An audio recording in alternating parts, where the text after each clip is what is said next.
Hey, evening, everybody. I'm coming in loud and clear. I'm trying to adjust some of my voice settings here a little bit, but got a new one for you. Going to be watching this video here in particular from Parker, Get a Job. He had Doug on. They had a long conversation, and he's kind of divided this into two different videos, calling him a MAGA grandpa. He did one before. It's about 30-minute excerpt of their conversation, and this seems to be about the last 24, 25 minutes of the conversation right up until it ends. And Doug gets kicked out. But it's not, it's not like a big blow up or anything like that. So I just wanted to go over this. I was listening to this while I was working. It was on in the background, and there were some points that Doug is attempting to make in this. Some of them old, some of them kind of new, some of them seemingly a little bit revealing, like a little bit confessional. And those are the ones that I found most interesting. So let's jump into this, see what happens. And one thing I should note, these always start out with like kind of a montage of things that are about to happen in the video, usually about, 15 seconds worth. So what does black even mean? Is Obama black? Yes. I do think that like there can be conservatives that are totally valid in like us disagreeing with, but it wouldn't be on things like human rights. It wouldn't be on those baseline types of things. It would be on like, oh, what type of economic infrastructure policy are we going to do? Or how much are we going to spend on this particular policy? Yeah, I agree. Are we checking and looking for waste? Right? Those types of things should be the concerns that conservatives are having. And my issue is a lot of these concerns y'all don't have when it comes to Donald Trump. This issue for me is like a non-issue. So I can say Kamala Harris is not black, and I don't care. I'm not a psychopath. I've been tested. I'm not. Okay. You did say that like you didn't vote for Trump for economic reasons. I'm pretty sure, right? No, that wasn't the main one. That's for sure. Yeah. Okay. So he's saying that wasn't the main one. So which one was it? I do want to point out that Doug usually says that one of the primary reasons, he told him this at the beginning, was immigration. And immigration for Doug, if you hear Doug talk about it, is that it's expensive. They're using resources. They're taking jobs. They're bringing crime. None of these are actually true in the way that Doug likes to think that they are. But most of the effects that he thinks that immigration has on the country are negative to the economy. At least that's what I thought. We'll get into this in a little bit. First, Nicole Wilson, good to see you. Bellywood is here, and good to see you. Jael Warren, happy to have you. Trevor McKenzie is here, good to see you. Kent Hoven is in Tornado Alley. Well, I hope you're careful there. I know what part of the country you're in, and they are getting some crazy storms, so good luck to you. Take care. Find a very big basement. Amy is here. Good to see you, Amy. Let's see. And Clive Gordon is here. Thank you all for joining me live. Okay, let's play a little bit more of this. So he's asking him about the economy. Doug is going to do something kind of sleazy here real quick that actually goes back to what they were talking about in a previous, earlier in the conversation. Because I think both parties historically have sucked at controlling the deficit. Okay. But like obviously Republicans are worse recently because of Trump, right? Oh no, yesterday you agreed that Biden increased the deficit more than Trump. Oh, yesterday. So they had this he called in again. Okay. Well, that's interesting. Remember that? No, you agreed that was actually Trump that did it more because it was based upon what he signed into law, right? You're just talking about things that happened. See, under here we go again. Not things that they caused. My question to you was, what actually happened in history? Did Biden increase the debt more, or did Trump increase the debt more? Did you look it up after we were done? When you determine who raised or increased it more, you have to reference things they did to cause that, not just what happened under the administration. What you're doing, okay, but that wasn't my question. What you're doing is a correlation causation fallacy. That's what you're attributing it to that administration without actually like isolating for what they would have caused. Right, but I understand what you're saying. Signed off on more debt-related spending, 8.4 trillion. So Doug is saying, I understand what you're saying. For those of you who aren't watching this happens a lot with the media. This happens, especially it happens in politics. It's one thing to say that, okay, from the time that you started your presidential term in January 21st of whatever year until you left January 20th, 21st of, 4 years later, say you're only a one-termer, The like whatever the government spent during that time is on you, even though your predecessor may have signed in legislation and the previous Congress may have passed legislation that led to quite a bit of deficit spending that you as a new incoming president can't simply unwind. You can't just wave a wand and stop it. It was passed by Congress. It was signed in by the predecessor. The way that Doug keeps talking about this, it almost sounds like he thinks that the government is like a business that shuts down after 4 years and then completely restarts from scratch. So whatever happens in that 4-year time period is entirely the fault of the people within that 4-year time period. It has no connection to any of the actions done by any of the people previously, other than to be used as some kind of economic whipping thing, you know, a talking point to make the other person look bad, which he actually acknowledges in a little bit here. Trillion overall, 4.8 trillion non-COVID related. For the Biden-Harris administration, 4.3 trillion overall, 2.2 trillion non-COVID related. Again, from the Committee for Responsible Federal Budget.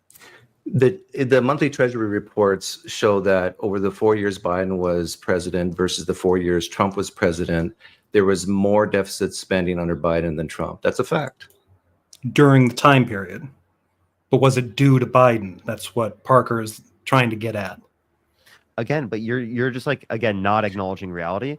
This is like saying I'm acknowledging facts, history. I've This is typical Doug right here. Like, no, but that's what happened. So don't you see, from this date to this date, all this government spending happened, and this guy was in the office at the time, so it's entirely up to him. Well, okay, but the previous person and the previous Congress and Congress critters that were in there before passed legislation and passed different laws. And those laws can go into effect well into the term of the next president, sometimes even beyond. Consider the fact that one of the things that raised the deficit, according to calculations, this is always kind of tricky, were Trump's tax cuts, which are expiring next year. Now, you can probably do the math on this. When he put that legislation into effect, that was in his first term, fairly early into his first term. And since then, he lost an election. We went through a pandemic. We had Biden for 4 years. Kamala Harris replaced him. She lost the election. We've got, you know, the orange moron again. And his tax cuts are still at work. Still. And that is calculated as deficit spending because it's an absence of revenue. Okay. If the day that Trump got into office, there was a lower rate of unemployment than the day he left office. The day he went into office, there were more jobs in the economy than the day he left office. And so, I really don't like these types of conversations because you're bad at them. Find a metric that makes your guy look good, and I can find a metric that makes my guy look good, and then. Yeah, but your metric has to deny facts. Parker's is actually acknowledging what someone did. If you wanted to say right now, like, well, look, all the deficit spending that we've got right now that Trump is walking in on, all that stuff was put in place during Biden's term. That would be fair if the numbers match that. They don't. It's not like both of them didn't spend a lot. Both of them ended up dealing with, with the pandemic. A lot of deficit spending was done. But Doug has frequently made it a point to do what he's doing here. Well, all I'm doing is looking at the one that had the most deficit spending than the other during the 4 years that they were in. That's not a good idea. That's not how you choose the candidate. You don't choose the candidate based on just what are they putting through? They're working often with the stuff that was left to them by the previous administration. And then you can find metrics that make your guy look bad. And then the question is, like you said, correlation is not causation. So then, right. And the way to get around that correlation and causation fallacy is to actually go through the legitimate facts of the situation, not do what Doug is doing and say, well, these 4 years he looks like crap, and these 4 years my guy looks great. He hates these conversations, but he doesn't mind using this technique to provoke a reaction in a liberal, in a conversation. President, like, for example, Biden could look really good on one metric, and then a guy like me could say, well, that's because of Trump. Right, but one of you would be wrong. And there's facts to show that one of you is wrong. This isn't tough. Or Obama could look really No, but that's why I referenced specifically like what they did, right? You're just referencing what happened under the Sure. administration. The reason why I gave you that specifically was that like the day he went into office versus the day he left it, there's a higher unemployment when he left versus when he was there in the first place, was to show you that just because the unemployment went up under his administration net, right, does not mean that it was caused. Well, that's by it. because of COVID. So exactly. So you identify external causes. So similarly, you should be able to. Yeah, COVID did that. Right. Exactly. That hammered the unemployment rates for his term quite heavy, but COVID.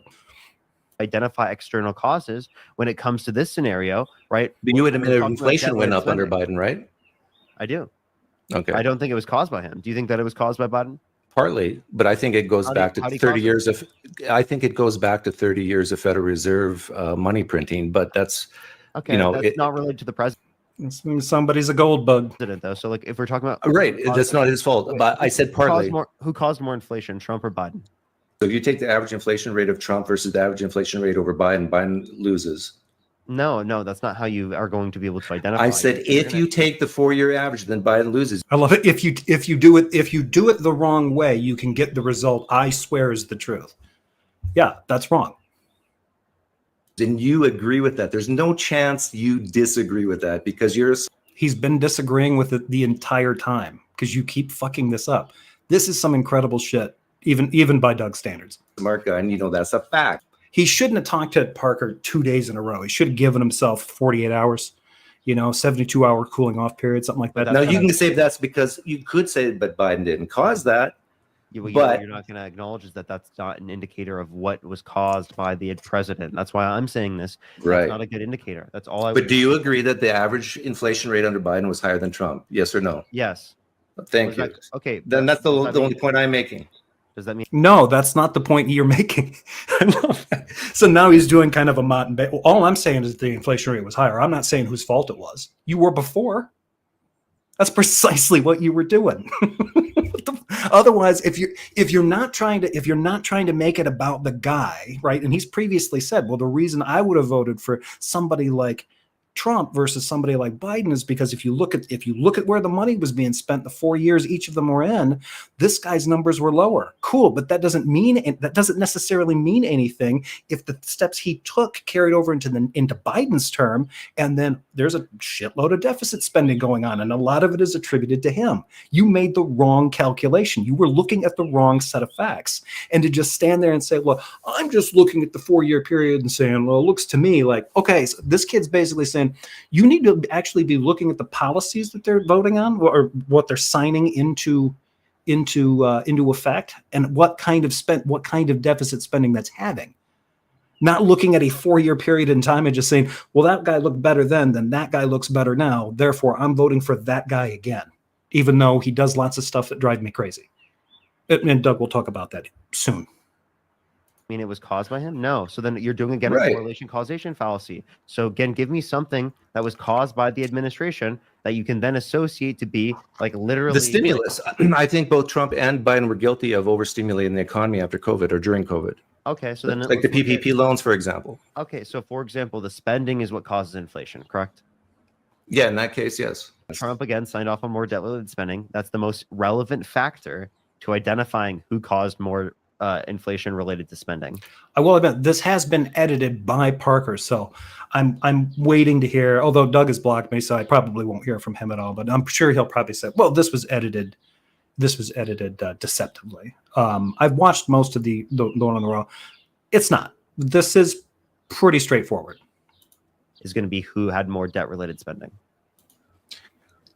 Shatterhouse. Do you want to keep talking about this, or I got some questions on immigration? You can ask me questions about immigration, but I think that's clear. I think it's a pretty clear factor that shows you that a lot of the economic issues you attribute to the Biden-Harris administration are actually applicable to Trump. No. Any idea how long until PineCreek and others will have the cojones to blame Trump for the current economy, since they are still blaming Biden after 100 days? They will continue to blame Biden for this economy. The dedicated ones. PineCreek might not be too dedicated to this other than to wind up liberals that he talks to online. So I would suspect he'd start becoming very dishonest about this soon, or at least just sort of like play acting around it, exaggerating things. He doesn't like when you call him overtly a liar, even though he has done that. The narrative build of the right wing in this country currently is that a lot of that is based on the current manifestation that we're seeing is built on at least a couple generations of conspiracy theories. A big one is the Turner Diaries. And the Turner Diaries just sort of say all the quiet stuff out loud, and they put it into a novel. It's sort of like Ayn Rand for gun-addled meth heads. I have not read it. I would like to read it. It is essentially got all of the grievance porn that you get out of common right wingers, but it's more overtly white supremacist, right? So it's common people fighting against a kind of cosmopolitan horde, and that's going to include African Americans, communists, Jews, etc., academics, politicians, lawyers, and they all need to be overthrown. What makes the Turner Diaries especially horrible is that they pushed it to a level of violence where basically it didn't matter how much collateral damage you achieved, was caused. That's what was necessary to win freedom. For those of you who don't know about it, the Turner Diaries was the kind of direct inspiration for Timothy McVeigh blowing up the federal buildings in Oklahoma. So it carried on for a while. I think it still does. It's sort of internalized in right-wing political structures.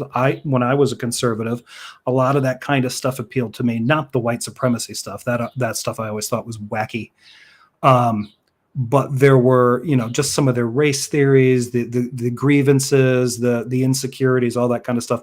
All of that's there, and it still is. So to answer your question, even though it's taken forever, the basic part of the narrative is that if Trump is making a mess out of the economy, it's because the things he's doing to save it are purging it from the liberal cancer that Biden and the others injected up into the country. So it might look bad, it might sound bad, but ultimately it won't be bad because it categorically can't be, because our guys doing this for freedom, liberty, the American way, may the wings of liberty never lose a feather, yada, yada, yada. But they're going to be incapable of understanding that the way that he's doing that represents everything that they supposedly fought against. All the stuff that they think was coming down the pipeline at them, the jackbooted thugs, the schools that would control their thought, the book burners, the academics that were controlling their medicine and all this kind of stuff. You look at the first 100 days of this administration, and they're doing that, but they're doing it from that kind of cross-eyed, thermometer guzzling, mercury poisoned brain, kind of the worm bitten brain, that thinks that Freemasons still run the country and stuff like that. That's what's built into this. They'll never, I don't think they'll ever acknowledge that he did it. What they'll acknowledge is this will cause a hiccup. Things might get better. The next time things get bad or there's a downturn in a business cycle, they'll say that would have been avoided had we just let the hard stuff go through. If you're interested in hearing more about that kind of stuff, you could read anything from a libertarian, and one, it will bore the shit out of you, and two, you will constantly see this kind of thinking where it's magical thinking. If you get the right people thinking the right things and putting the right stuff in place, then everything will work out fine. And that's not how anything works. So. No, Parker, it is so difficult. Our economy is so complex. It's so difficult to say this president caused this and this president caused that. And yet you're here saying that one of the reasons that he has mentioned, or at least heavily implied, that he believed, even though he says that Trump wasn't the best, he didn't think he was going to be the best for the economy. He believed that guy was much better than Kamala Harris or Joe Biden. He hasn't explained why. And now that he's getting into this long conversation, the second conversation with Parker, now, economics are complicated and tough, and who's to say? You've said that. I totally get that a President Biden had issues to deal with because of President Trump, and President Trump had issues to deal with because of President Obama, and President Obama had issues to deal with because of George W. Bush. It goes on and on and on. And They always do, but that's because the government is in continuity. PineCreek is getting distracted by politicking. Really, that's the problem that he seems to be really having here, is the political rhetoric. When they're coming in, they're like, look, the last administration did A, B, and C and fucked up A, B, and C. We're here to change course and do something better. Okay. Until then, the stuff that got screwed up, we're all still dealing with. We're all still having to focus on that until the next administration comes in, and only if the administration is able to successfully change it, reverse it, rewind it, revise it, whatever. It's only until then that things might change for the better or maybe get worse. But this notion that it's like, well, oh God, this person made this person look bad, that person, yeah, that's politics. That's just politics. But if you consider the ebb and flow of what most of what happens in U.S. politics, the Democratic and Republican parties are in a lot of ways aligned on certain things. I think Doug buys into the idea that the right-left divide in the country is equal to and perfectly illustrated by the difference between Republicans and Democrats. It is not. And if you love your guy, you're going to say it's never my guy's fault. It's always the previous administration. Okay, if I love my guy, I'm never going to call them out. This is what Doug is trying to do now. So we're all dishonest. When it comes to our dude, we all just like collapse into tribalism and are incapable of criticizing the guy we voted for, the one that we supported. If Doug understood what the left was, what little bit there is in the United States, he would understand that the most pointed and harshest criticism of Biden, and accurate criticism, actual criticism, comes from whatever left we have in this country.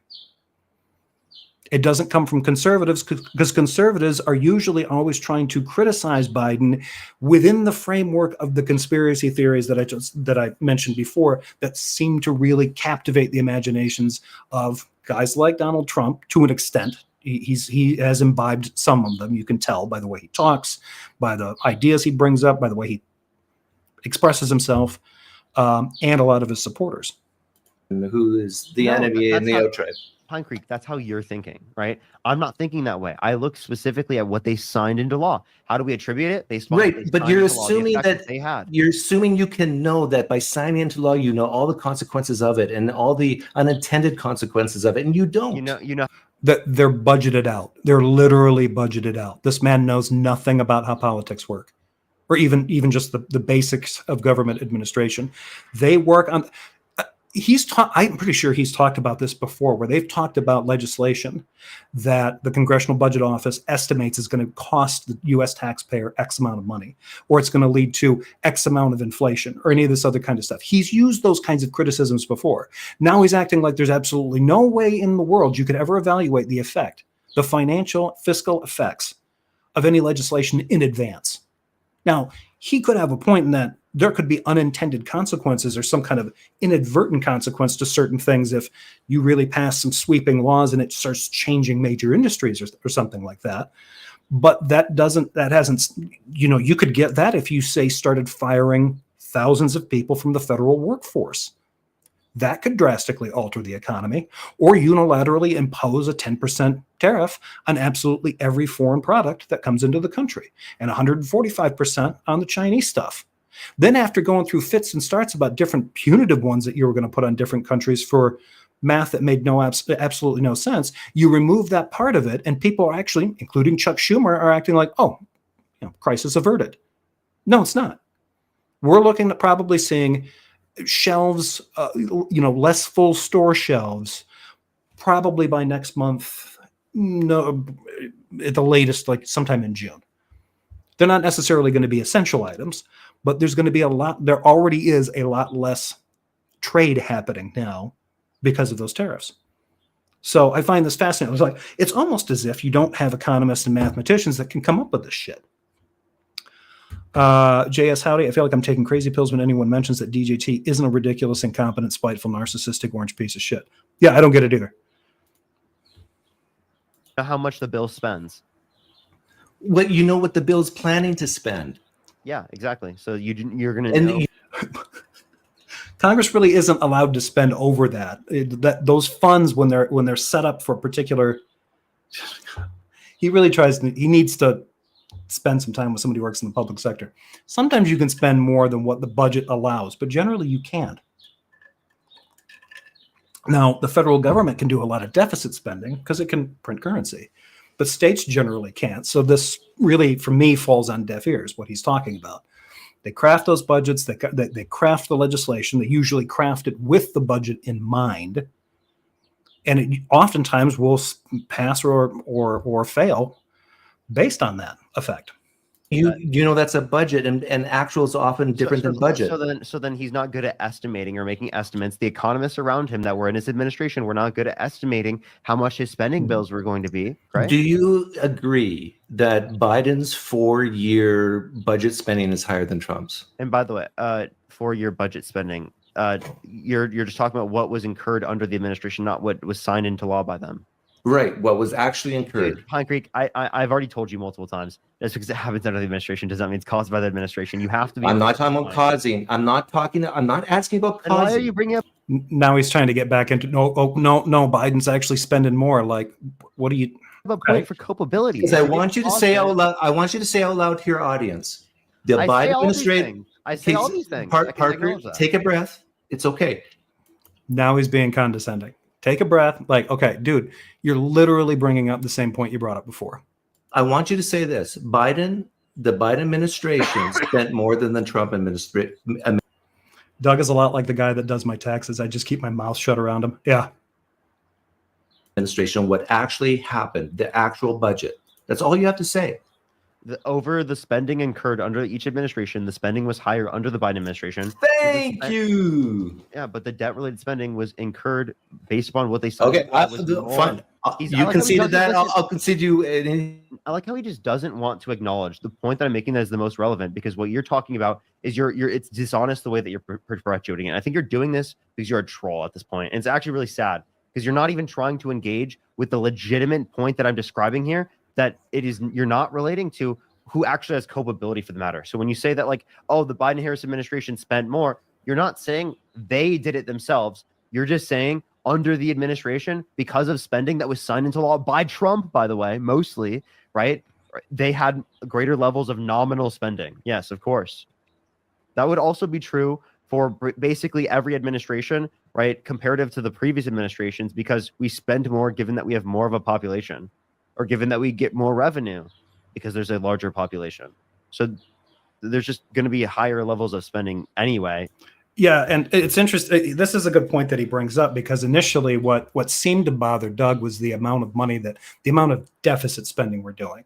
And just to keep that in mind, that is not us using a credit card. That's not how American finances work for the government.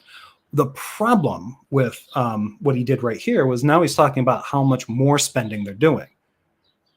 Okay. Is it all deficit spending? Like, we can't spend anything until we get all the credit cards paid off. Like, he does not he is a complete slave to the deficit myth. Typically speaking, right? But you're not acknowledging the debt-related spending or where they sign into law themselves when you prepare. No, because this is one thing Parker may not get, because he's a younger guy. For conservatives like PineCreek, all spending is deficit spending unless we have zero debt. You explain it that way, and I think you know that you're doing that dishonestly. I want to go back to immigration, and my question for you is a hypothetical question, because I love hypotheticals. Brace yourselves, folks. Hypotheticals. Most of us have heard this one before. I have ranted about this one quite a bit. So you got two people at the border, and you're in charge, Parker, of who gets in. Everything's the same between these two individuals. You can only let one individual in. Everything's the same between them, except one has $1 million cash in the bank. Watch how fast this changes. The other one has nothing. Who do you let in?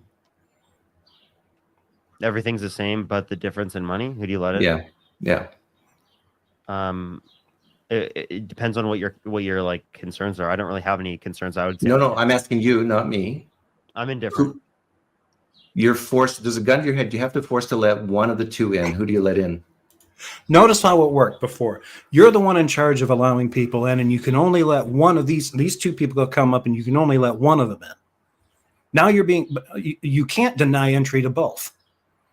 It doesn't really sound like in this hypothetical Parker's in charge of much of anything.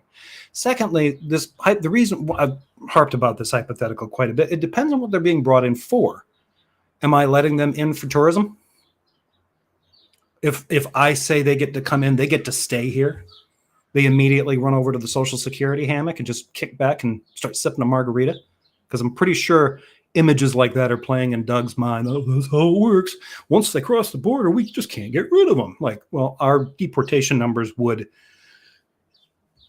inform you otherwise. It would disabuse you of those fantasies, but they don't. They continue to not disabuse these people of these paranoid immigration fantasies.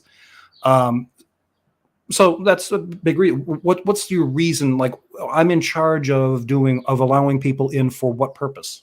At the border? Or new citizens? Tourists? Are they just visitors? Are they students?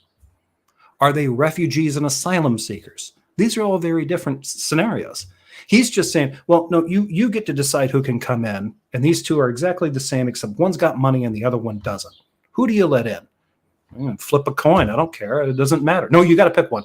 Gun to your head. You have to choose. This is how your hypothetical needs to work? You said I can let one of them in, but the one thing I can't do is refuse to let both of them in. I have to choose one. That's kind of fucked up. Imagine if that was our immigration policy now. Oh, you got to let some of them in. Have to. Gun to their head. I'm indifferent. Why are you indifferent? Because I think they're just as valuable to society. See, Parker hasn't even raised any questions about, like, wait, what are we letting them in here for? Citizenship? Tourism? Asylum refugee? Like, what are the consequences of me allowing one in? The only variable in Doug's thing is the amount of money that one of them has, and the fact that your choice to let them in is also predicated by you being compelled at gunpoint to pick at least one of them. You can't pick both. Must pick one. Can't refuse both. Do you think a person who has zero money is just as valuable as a person who has $1 million? Mm-hmm. As a person, yeah. Yes. To society? Mm-hmm. Yes. Okay, how about The two, keep in mind what he just asked there. Do you think that these two people, like one person's a millionaire and the other person's poor, all other things are equal? You think that both of those people are beneficial to society? They have to be, because the thing that Doug loves about the millionaire is that he made $1 million. The other guy has all the same qualities and skills as the millionaire, and now we might let him in here. So it stands to reason that whatever makes a millionaire good, the poor person will also do that. See, the problem with this hypothetical is that Doug does not believe both things are equal. He doesn't believe that these guys are equal in every way except for the amount of money they had. Because in his mind, one of them earned money, and that deserves to be recognized. And the other one, for some reason, has no money. And they should be suspicious. We should be suspicious of that person. That is Doug's mentality. And if he denies it, I challenge him to a debate right now. fiscally? Economically, they might provide less value. Sure. Okay, so remember let me do my hypothetical again. All else equal. So they both have value. So Yeah, all else equal, yes. So they're literally both, each person is as beneficial to society as the other. The only difference is that one of them brings in a bucket of cash, and the other one doesn't have any cash right now. But whatever qualities the millionaire has that Doug is projecting onto him because he earned that $1 million are possessed by the person with no money currently. This makes no fucking sense to me why he can't think through this.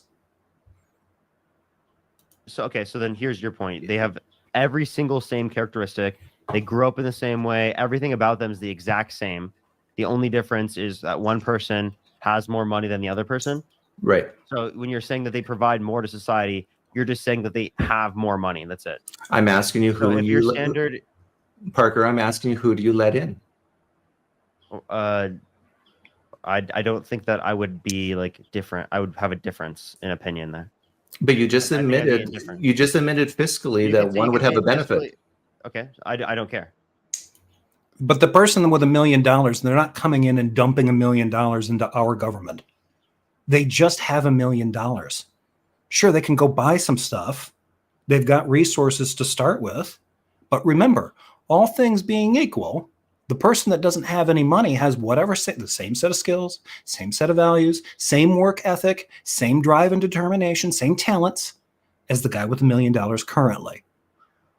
But what Doug is literally asking him, like, well, you just need to pick the immigrant that's best for us right now. No, that person is going to be here a while.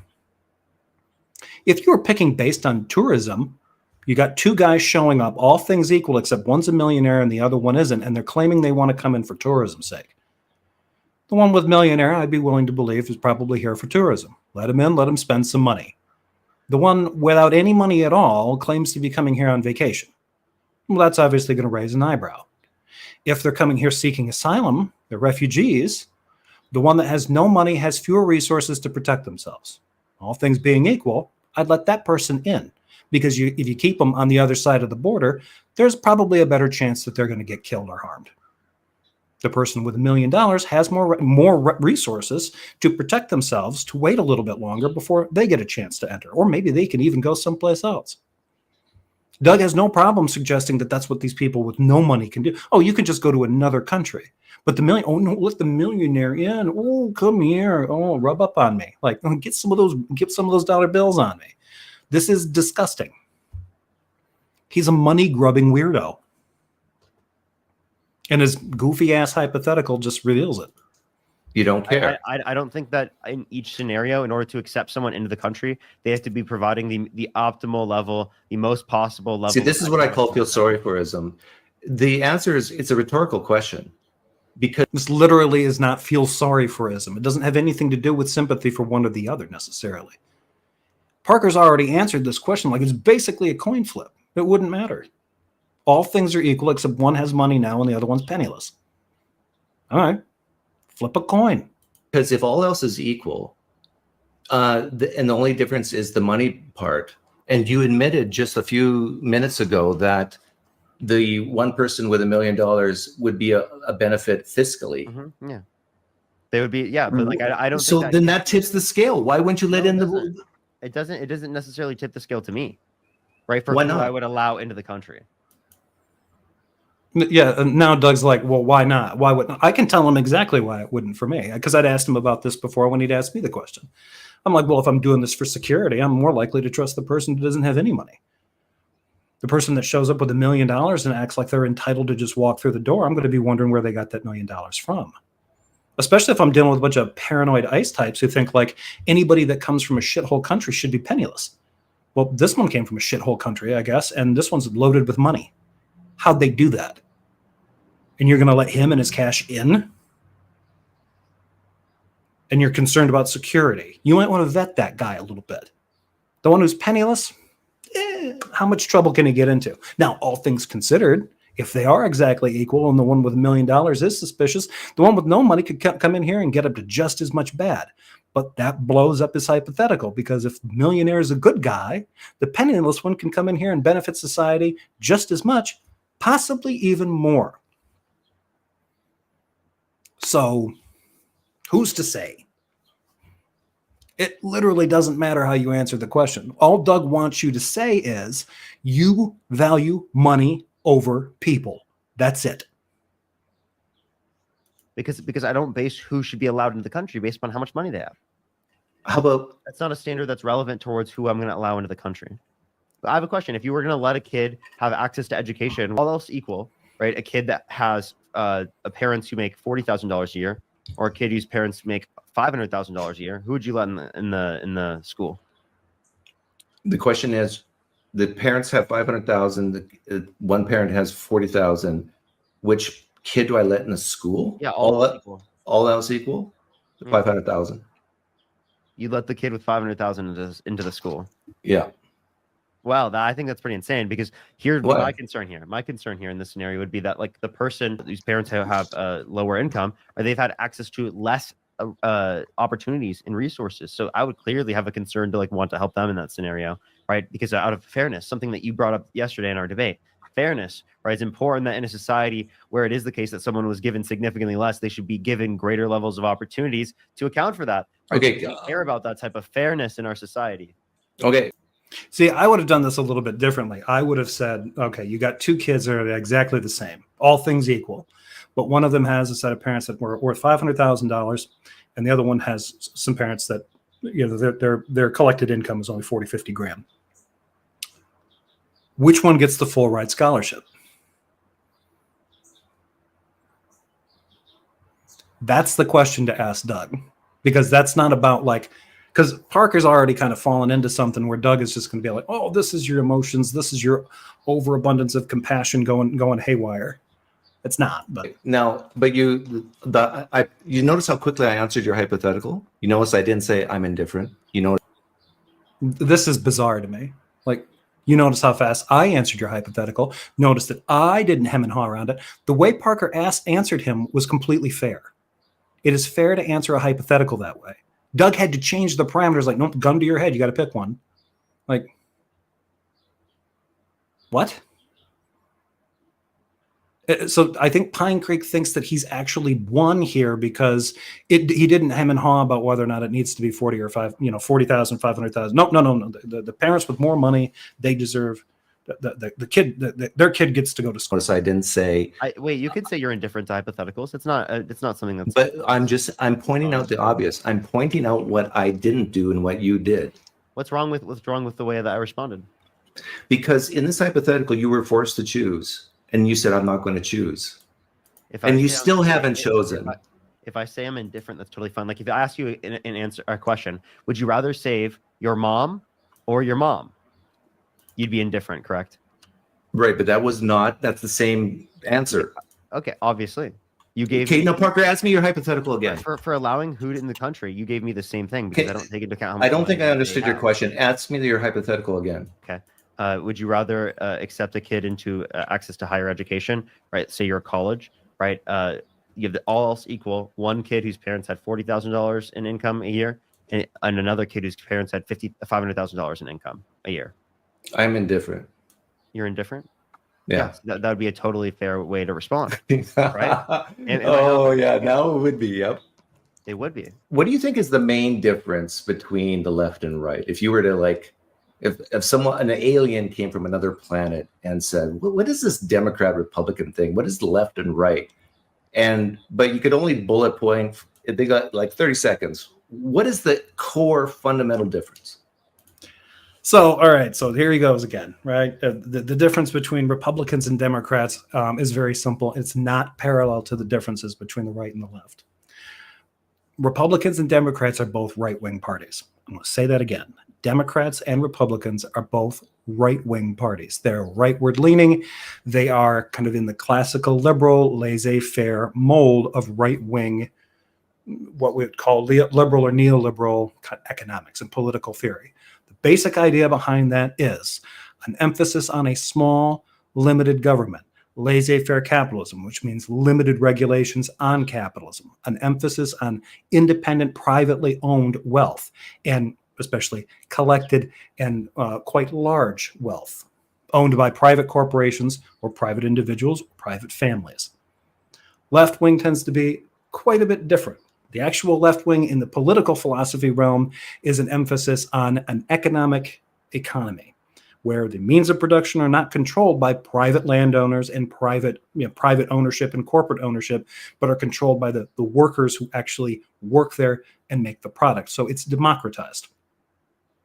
The companies may be state-owned, they may be co-op owned, they would be very, they're very different. So the emphasis in those situations is that they believe in a strong regulatory government with strong regulations and with collective ownership of goods and services, the means of production, unlike allowing just private individuals to kind of collect and hoard things like land and wealth and factories and all this other kind of stuff. It's basically it in a nutshell. That's the difference between right wing and left wing.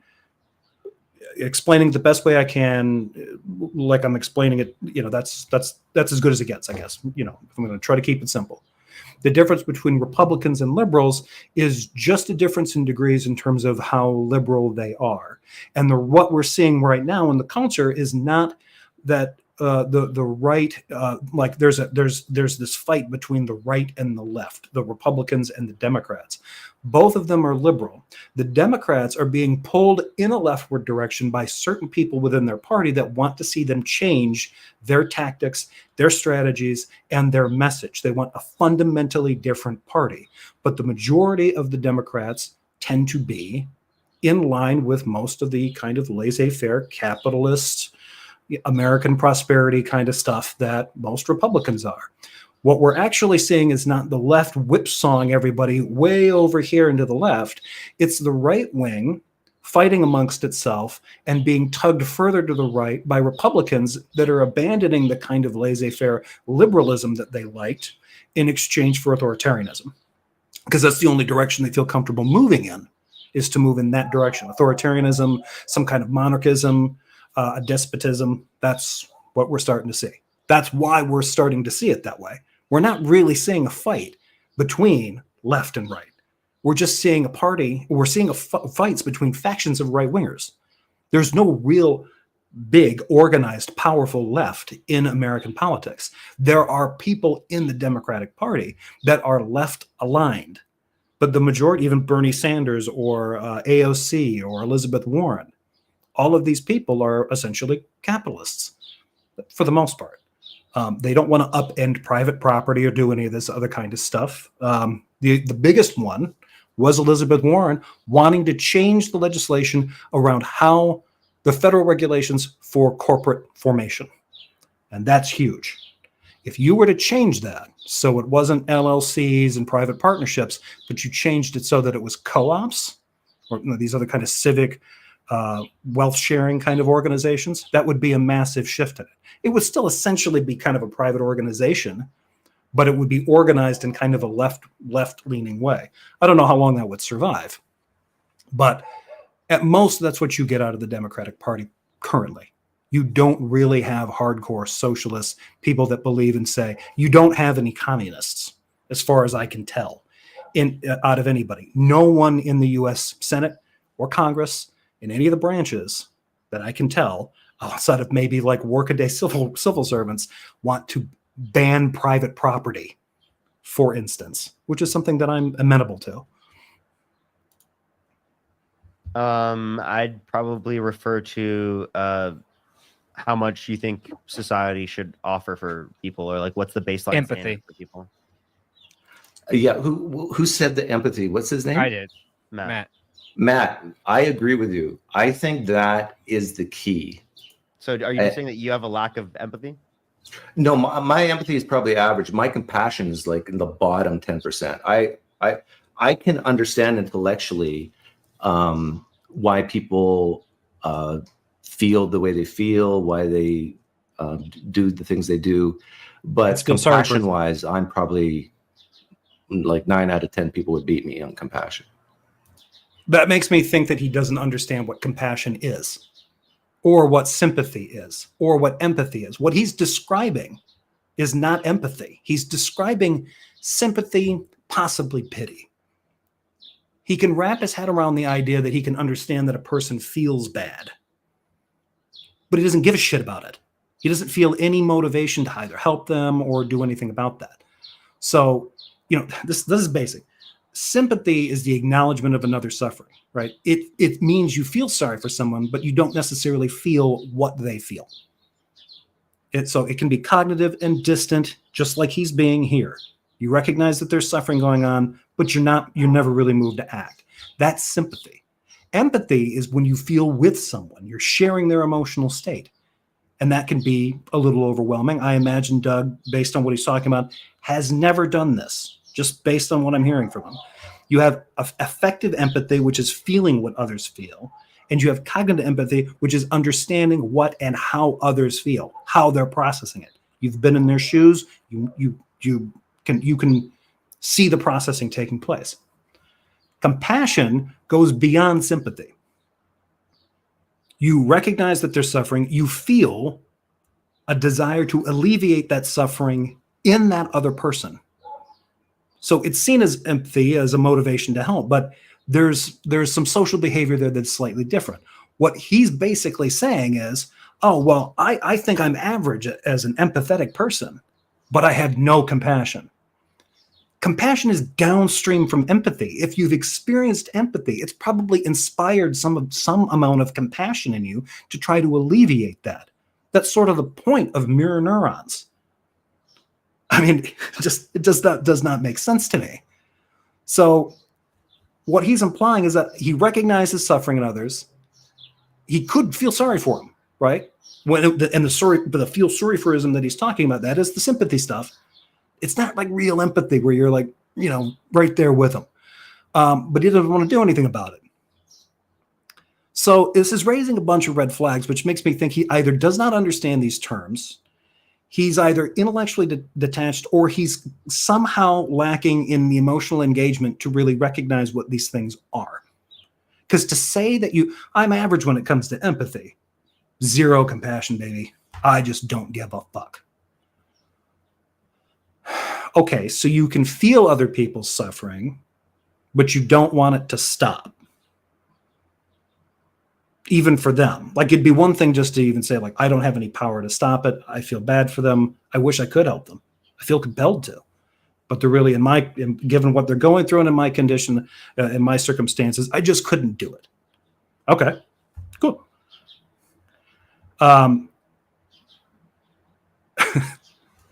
So this kind of contradicts itself a little bit. So let me play this a little bit more. I do want to bring this one up here. Democratic Party, Keynesian economics, Republican, supply side economics, both capitalists, Democratic socialists, capitalism with controls leftists, fuck capitalism. That's a pretty good summary of it. And for the most part, what we see with the Democrats is, especially on like the AOC Bernie Sanders side of things, is more of a Keynesian economics as opposed to the supply side stuff that you get out of Republicans. And Republicans are really, with the movement conservative aspect of the current Trump administration, they're really doubling and tripling down on that. So, and if you're trying to fight that with Keynesianism, Keynesian economics, it's really kind of tough, because the one side is saying we need to stop all federal funding. We need to stop doing all this spending because we're taking tax money from wealthy people who could start jobs and make lots of money with it, and we're blowing it.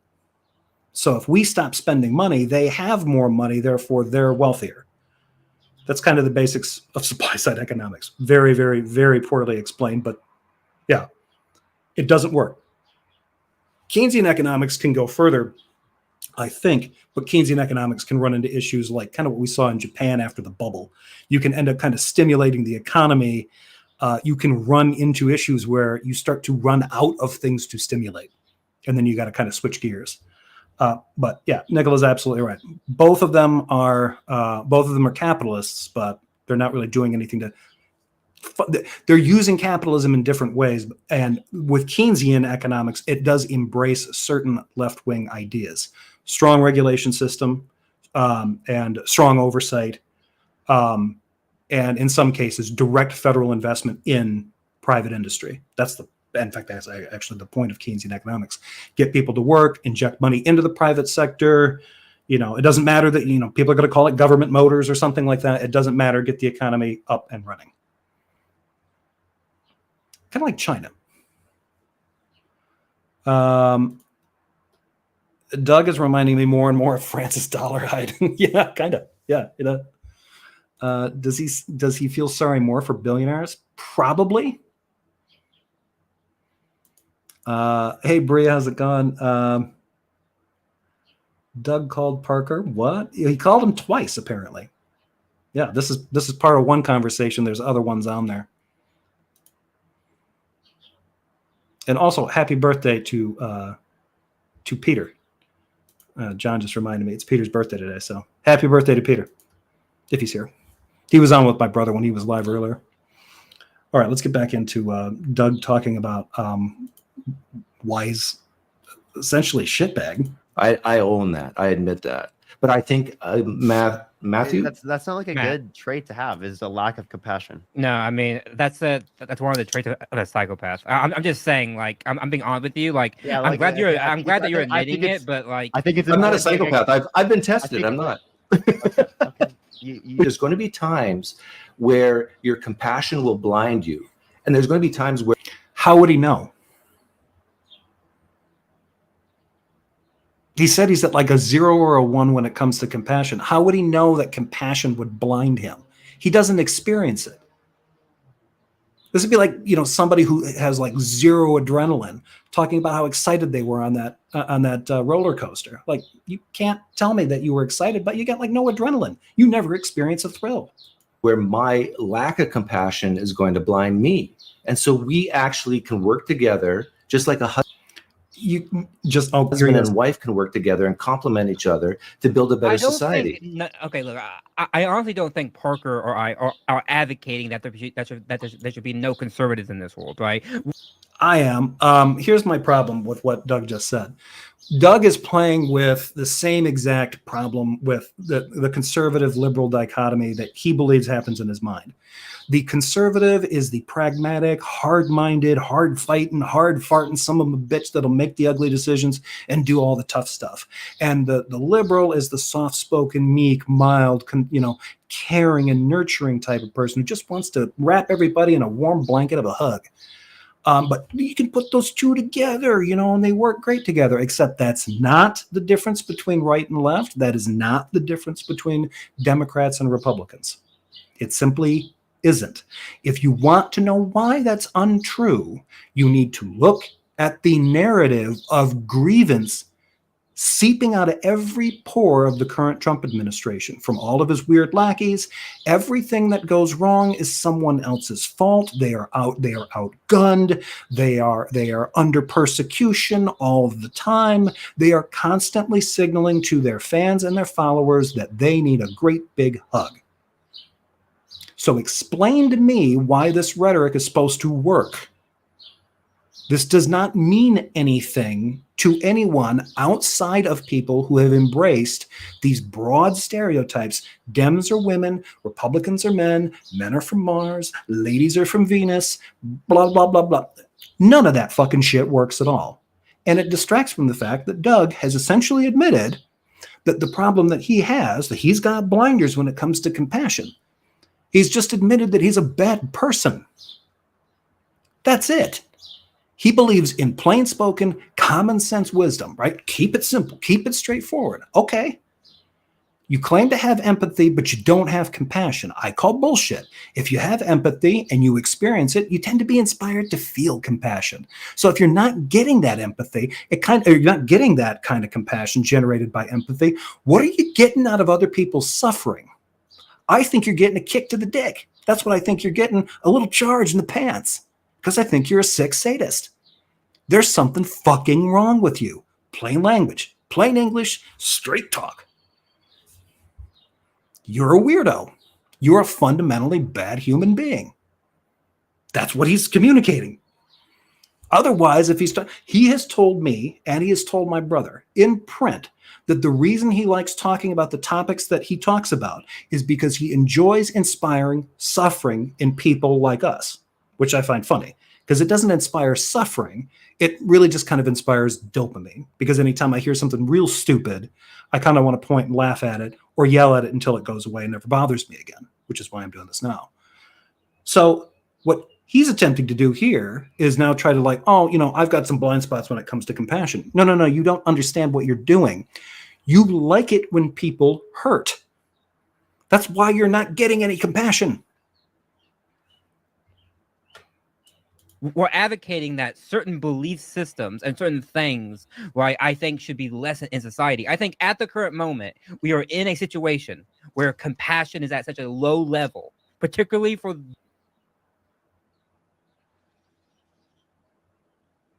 What did that pause? The most vulnerable, just in society, that's a problem, and that the left. Yeah, but that's just the pendulum swinging back and forth. You'll always see that. I'm not content with the pendulum swinging so far back and forth. Right, because of your personality type. Well, sure, but like There are certain personality types that enjoy random chaos. So we go from being this kind of utopian hug box of a compassionate kindergarten over here, and then we swing all over to everybody's doing push-ups until they throw up, and if you fail, you get kicked in the back of the head until you pass out, and then you repeat that the following day.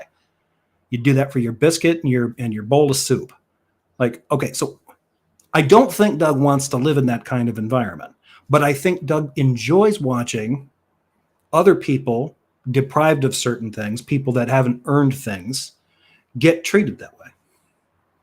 Because what Doug has implied in this, and I'm trying not to, well, I am moralizing quite a bit here with this kind of stuff.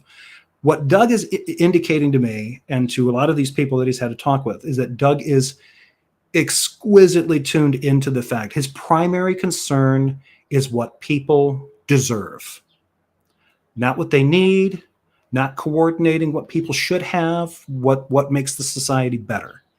He believes that we can all that gets sorted out if we just figure out how to determine what people deserve to have. And people like him drive me fucking nuts, because that isn't, when it comes to public policy, that is usually a massive fucking waste of time, because they do not consider this when they're talking about wealthy people. They only consider it when they're considering taxation of wealthy people to spend on people with fewer resources to get them out of trouble or to help raise their standard of living somewhat. And then these guys come around, the greasy misers that they are, and start pointing and adding up who deserves what and when and how we can lower those levels just a little bit. He represents the worst aspects of an administrative state that seeks to provide some kind of social welfare, but then puts in all these barriers to figure out how to disqualify a person from the provision of the things that they need by creating a paperwork system that determines what they deserve, when that had nothing to do with what you were trying to do. You were just trying to raise the standard of living for these people based on a demonstrated and observable need. But he comes in there playing shot caller. And he doesn't have a problem with it, because if he gets to pick somebody that then suffers for it, they deserve to suffer.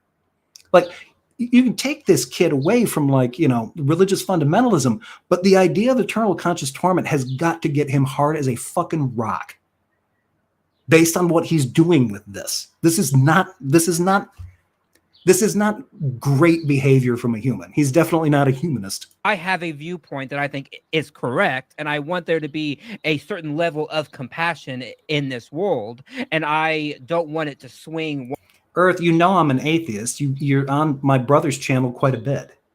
Do you think compassion is a moral absolute? I don't know what you're talking about. What do you mean by absolute? Do I think it applies to all things in all cases, or do I think it's based on, do you think that compassion is a moral absolute because it comes from God? I'll ask you that. And if you answer the way I think you will, I'm going to say that you're probably an idiot. One way and the other. And I don't think personally in the United States that liberals are like that type of pathological type of compassion, because we have conservative type of Democrats still in the party who I agree. Who do push back. Like, what's funny is classical liberals and conservatives like myself, we're very much alike. Yeah, that would kind of be the same as that's because Republicans are moving into the classical liberalism area now. In a lot of ways, the dedication to the removal of state spending on people's needs, the dedication to making sure private ownership increases and expands, the removal of regulations. This is all kind of part and parcel to that. Doug is just a liberal.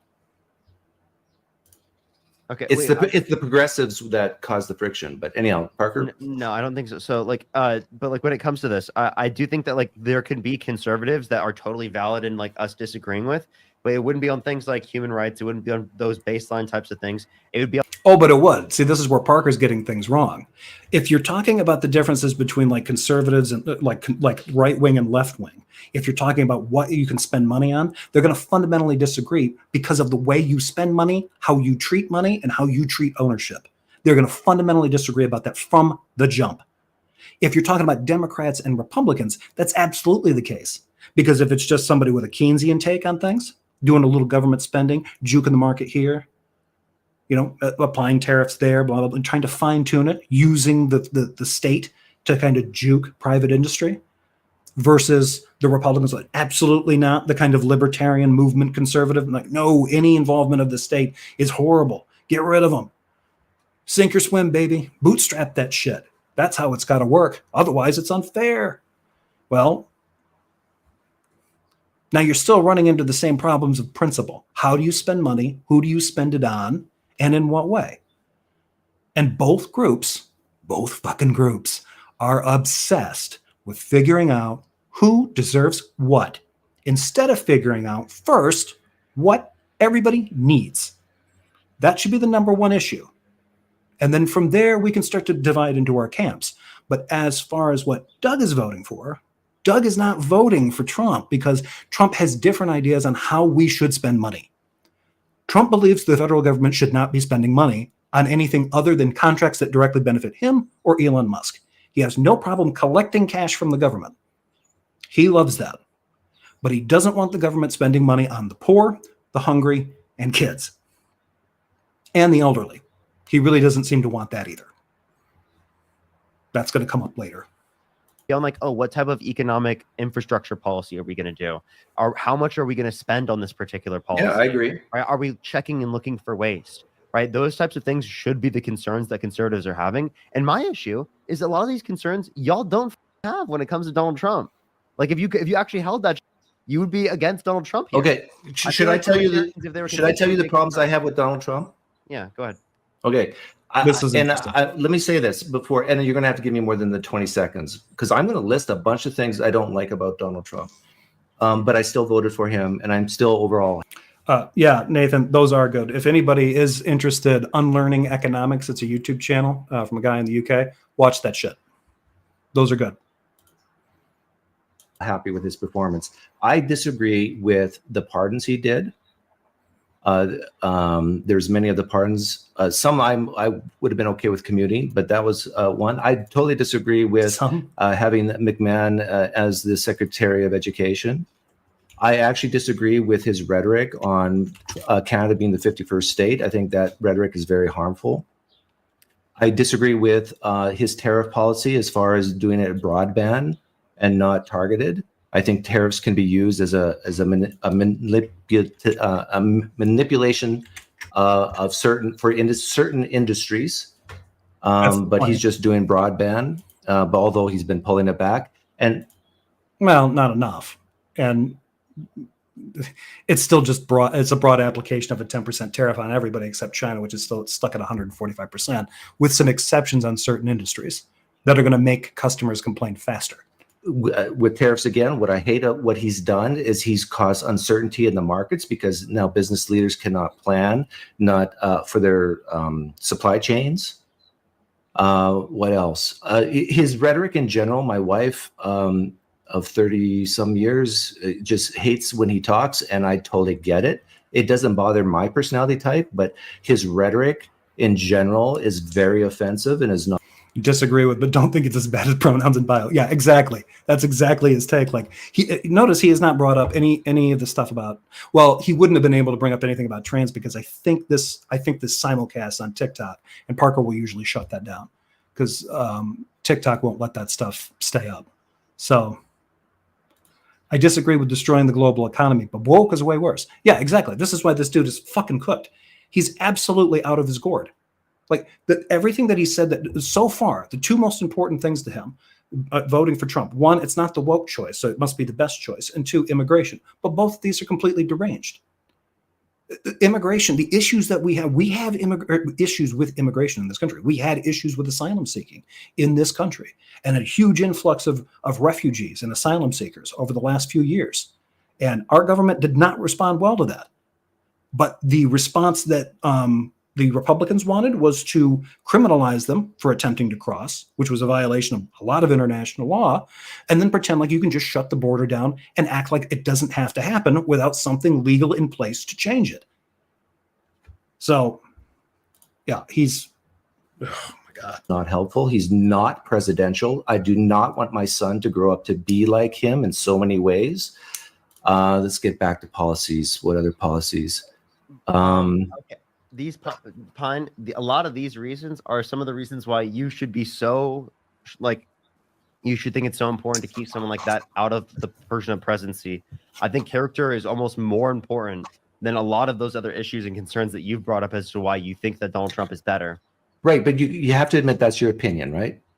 Of course, I gave you my opinion. Okay, and we talked about the last live stream why I can like let me relate to you and your viewers listening here.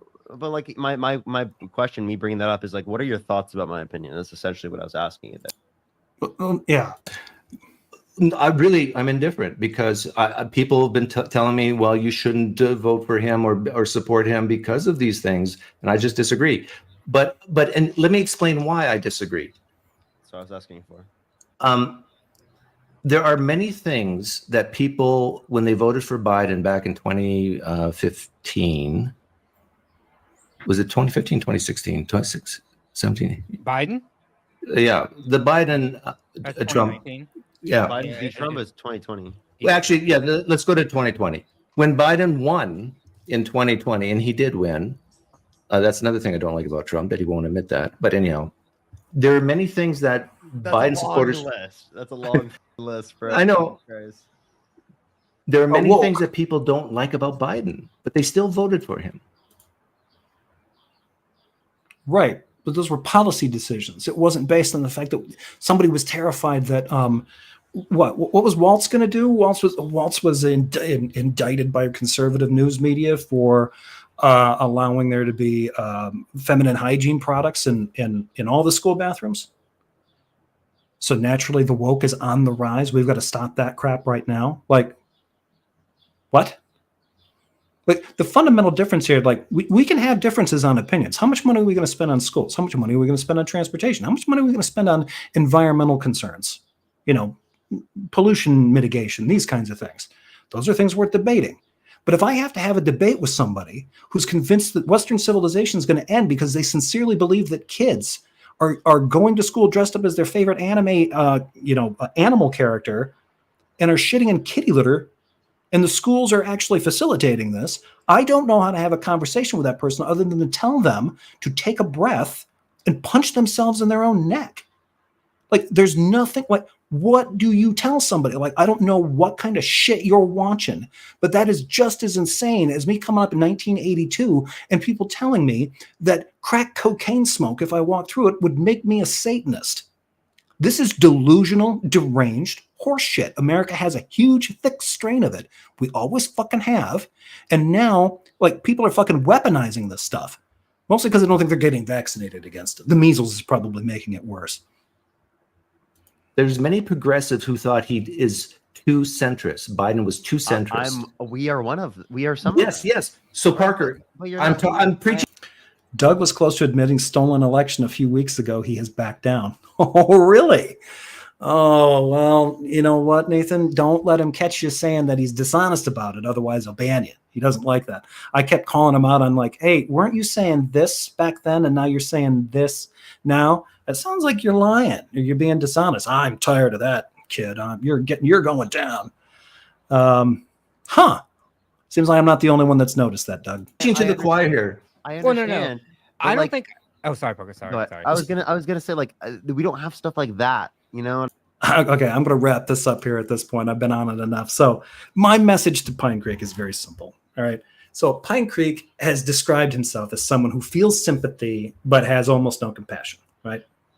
I want to get back to that because that is not a humble admission. Right. That is a serious moral indictment. In plain language, what he's actually saying is, like I mentioned before, he recognizes the suffering in others, but he does not care to do anything about it. I think he thinks that that's hard-headed. I think he thinks that maybe he thinks that this is stoic. But in his own appeals in the past to things like common sense, morality, or appeals to liberals like this, well, don't you believe in like the best ends, like minimizing suffering, maximizing prosperity, all that kind of stuff? based on just some of those kind of common sense, plain English values, he's essentially admitted to being a terrible person. So, if for Doug, if you lack compassion, you're not simply intellectually disengaged. You're emotionally absent from a basic human experience. If that's genuinely what you're experiencing, you've made empathy like some kind of spectator sport, and you like, it would be interesting to hear, like, what he's described as empathy is merely sympathy, just the detached recognition that someone is suffering, but it doesn't lead to empathy for whatever reason, and it doesn't result in a feeling of compassion. Instead, it results in him admitting that he likes to make people suffer. He's admitted this multiple times to people he's spoken with and to people that he's written to. He does it a lot more in comment writing, because he really likes to troll them.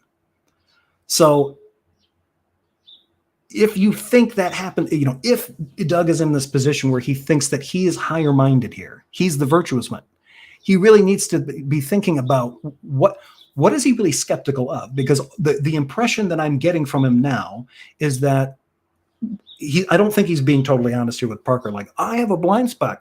Compassion is just not a thing. It's just not a thing I feel. Yeah, that's bad. That's really bad. But how does he justify it? Well, here's the thing. Compassion can be dangerous. To which you simply have to ask, how would you fucking know? It doesn't sound like you've ever experienced it. How do you know that it blinds people to things? The only thing that I can tell is he's like, well, because I hear all these libs out here whining and crying about what people don't have. He's gone into entire rants and rhetorical questions, asking people like, shouldn't you just let them suffer? Shouldn't you just let them, just sink into their hole of despair? There's nothing you can do to help them. Scrape them off, you're better off.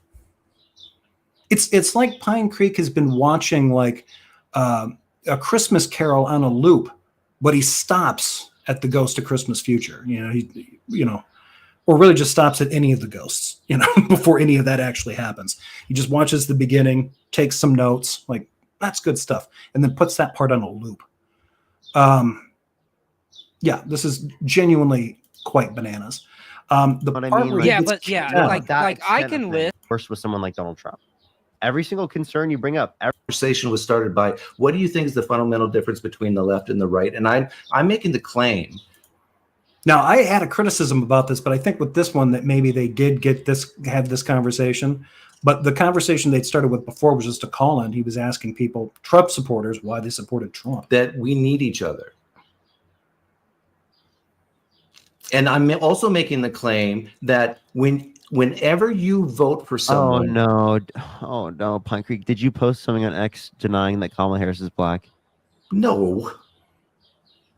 So you didn't post a meme joking about that? That she's not. He actually mentions this. There is a clip from Family Guy where I think Peter is driving across the border from the south. He's in Mexico, coming across the southern border, and a guy there at the check through at the gate holds up a chart to look at him, and it's a skin tone chart, and it's like in tiers of like, do not admit, questionable, please admit, and kind of evaluates the skin tone and then lets them pass. Right. Doug just played that clip. And it was after this thing about Trump seeming to be confused or just stupid about the fact that she's half Indian, she's multiracial. Doug decided to edit that clip and superimpose poorly a still frame shot of Kamala Harris's face over the cartoon character passing through the border. Just making fun of it. Not black? Yeah. A meme? Oh, someone in your chat is saying I posted a meme. Bring it up. I don't know. I mean, it's someone. It's Sid. So like, I know Sid. Like, that's why I was like, I'm genuinely concerned. If it's not true, you can just clarify that it's not true, right? And clarify that you don't agree with that. And be like, I don't recall ever saying Kamala Harris is not black. She has darker skin shade. But the thing is, what does black even mean? Is Obama black? Yes. Like, As far as wait, I'm concerned, yeah. Wait, yeah. Do you think that Kamala Harris is black? I think she's East Indian, and she's half black, half African American, half East Indian. So is that black? So is she black? Wait, why are you asking me if that's black? Yeah. Well, okay. So Parker, I married a woman of Trinidadian descent, so my kids have darker skin shades, and so we talk about this often because people on the street, some say, or when they talk to their friends, whatever, and they say you're black, and they come home, I'm black. So this issue for me is like a non-issue. So I can say Kamala Harris is not black, and I don't care if Kamala Harris is not black, and I can say Barack Obama is not black. And then you can ask me, what do you mean by black? Well, is it, like is it Family Guy, that list of at what shade do you become black? Or is it about culture? Not all black people are. That wasn't the gag. Did he even get the gag in Family Guy? It wasn't about whether or not you're black or not. It was about the darker the skin tone, the less likely they were to let you in the country. It was basically like a justified racism chart. Jesus, Doug, what the fuck? Or African American, but most African Americans are black. You understand anything I just said? So no, I just honestly think it's like pretty fucking insane, right? That your response to just answering the question, is Kamala Harris black? You have to essentially. I'm indifferent, Parker. I'm going to pull your move. I'm indifferent. How's that? Okay, well, I don't think it's okay to be indifferent on like whether or not someone's black when they are black, to dismiss them. Okay, I think that's pretty up. Yeah, and that's like reason I would kick you from my stream. He's super pro free speech, so he's fine with that. What is black even? Oh God! All right, folks. Well, that's going to do it for me. Let me. I'm going to put this link in here. I think. Oh man! Oh, this chair is killing me. That link right there is for Peter. Happy birthday again, by the way, Peter. Let's get rid of that. Yeah. Wow. So great job from Parker, I think, especially just trying to do this casually. The only reason I've got different takes on this is because I've known Doug longer and I know his tricks better, I think. I would be interested to see if he even gets back into this again, if Doug even bothers. So, but I think he'll probably want to. I wouldn't be surprised if Parker just kind of shuts him down, but yeah. Yeah, and that kind of seems like Doug has interracial children, so he can whitewash anyone he wants. That feels kind of shitty. Yeah, I would not. I'm not gonna touch that with a pole. That's fucking weird. Let's see. Yeah, thanks, John. All right, folks, I'm gonna get out of here. I'm gonna let in a few people here and have a little chat backstage. It's the green room. Yeah. If you have any suggestions for me, you can email me at jeffersonspanishcock@gmail.com. Like, subscribe, or don't, do whatever. And yeah, that's gonna do it. So I am getting out of here. Have a great rest of your night.